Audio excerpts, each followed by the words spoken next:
Menya na ka video we enchiri ba nyine ba beto. Na se otie yie na pani bi ka kire wo se hwe atwen Nyankopon nye ne bibi kwa. Na Nyankopon wo de enti a oye bibi a mesrew man hwiri nsi nanim enkondem se Nyankopon ni ho. Bia na honhom bi mponi baabi se de wo dwen na. De pani no pese o ka kire wo ne se de besi bia wo ne da akye asem nti a esi. Ebi ne na Addo Dankwa Akufo-Addo ne atrofo he ne Bawumia. Hwe wo ne bisa nkrofo ya media de a nke be te se chese nyansabo akwa. Ya wonum wo nyansa nim dibi wo wiase a ya nane abamia na ma wonum eti Nyankopon hyeda de sa atrofo mienu bae se won be kire Ghana fo me hu se enye hyenhyanyina sika kokko wonim sakane no na ye investment company bi ebegu wo krom ya na friend Piram banifo no munim de be kan anche kuma asema ko bi ba na friend tilapia ena anche DKM God is love enom bae ye banks ahodo e wo na na ye respect o mu no nyina no wonum ka bibi a kire na ye tie until sasa ankrofo escam yen. Of late, the buy men's gold and number one, as the best come in Ghana for no. Son and Addo Dankwa Akufo-Addo ne Bawumia etie. One a big time scammers. Na esan se wotimidi atoro eda daye ma no wura yenti no. Etimi to Ghana for tim e ma no koye te se aban bia wa ba bia no enyansabo akwa ene sa ankofo yiri wi.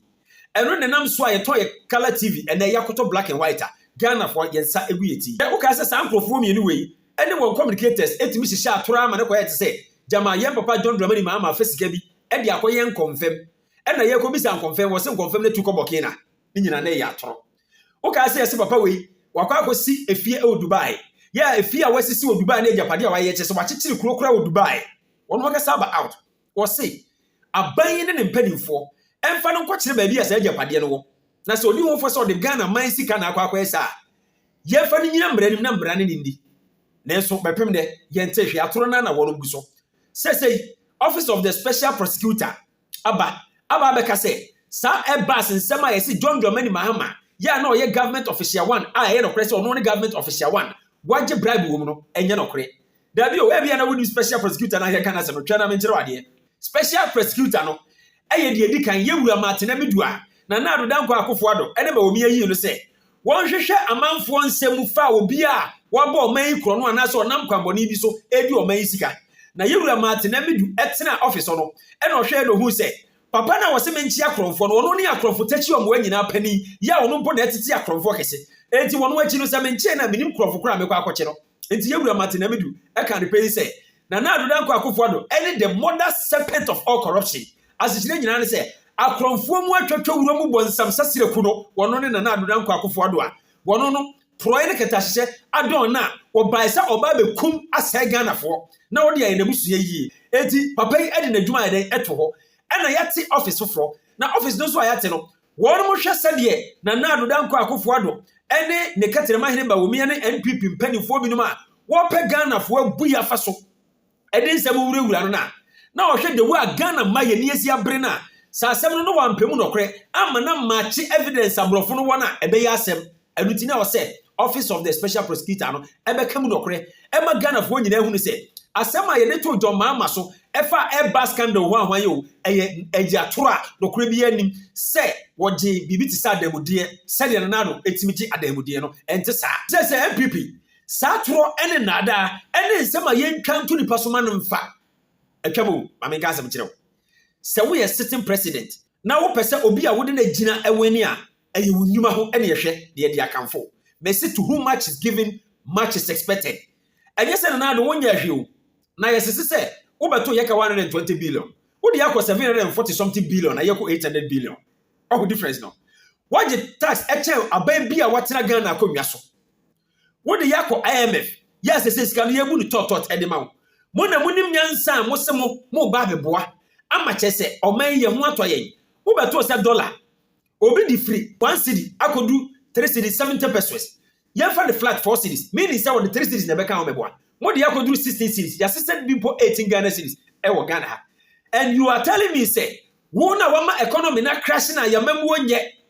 And so what is the Kenya young baby is kind of far. O man no ye brena ye so far. O policy ba kupa odi aje wo adwan pono atete apro apansam no. Sa nipa wei e na wo se wo kwa akoyi o katerema hina wo de ne ba ya wono de atura konwa e na na tena so. Na wadi tura mu abo na ba so se wono wo ya de wo humfusuo bi ya wono wo bere ko a wo nipa ba kupa so humfusuo bi odo wi Ghana fo nyina nim se Bawumia di toro and I want so we are atrofo no nyina agya because ono hyehyɛ wie no de aba abonte one na nani me ha na Dr. Mahamudu Bawumia da wo be lose 2024 elections no ko na be wu say John Mahama asem o kan say NPP for e be useless no wo be say that very word na say da wo be lose na nado on pe wo yie o utie wo de wo ba na wono wa sponsor wo na etomu ma ne say wo we ne dia wono ne family nya achemfo nyina o wono ne family kakra na wono be achem mafias no amanipulate you saadwe no ena wo wono tim so aja say na san akata ne bone ya wono de aya wo de aya na busua yie Dr. Mahamudu Bawumia wa wudi adanse se wo office ye onipa bebre wo officer na wono ye fertilizer scam agigi amanfo sika ya police report sure so obechi wono man so ma survive na se na sika ba waso ye kese a eye de na wo nkrofo bebre wono list e wa amanfo wa wo su se kwabo wono kro no be ka no kra bi a kirewo na nado why na bi se wo de wo e be kata denim guase so na enso emfa abusiafo se John Dramani Mahama woni nyankopon asom na kwahwe na nasom bi se John Dramani Mahama wo koto se wo de mama bofam na ofre ala di nachi se John Dramani Mahama eso nsem se ogu nsa nsamanfo na ofre wono mo obusum na ofre wono mo di nachi papa yi nyankopon ama ne ho afri son ya nyankopon apa Dr. Mahamudu Bawumia ene na Addo Dankwa Akufo-Addo a waye nipa bonefo a wo betete Ghana yentem a wode afri ahemfo so tie o wode afri ahemfo so because ahensie bebre ho a na Addo Dankwa Akufo-Addo huwo ma wo bo abusua hodo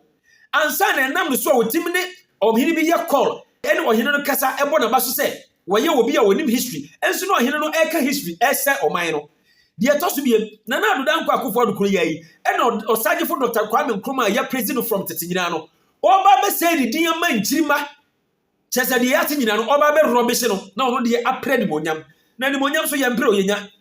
so yo mampani a wabɔ bra ma oman ya timamufo ye ne ye be fiew tie ne yew anya wo na abeka se ye mfiew enti ye papa John Dramani Mahama de ni nyam ye osom no me baabi obi ya mehwehwe no na masom bi efise ni nyankopɔn ɛso na ni mu odu ɛkyɛn sa masofo na mafa wo na mo se wo no mo nhyɛ nkom no nyina egogosi aga wo eyie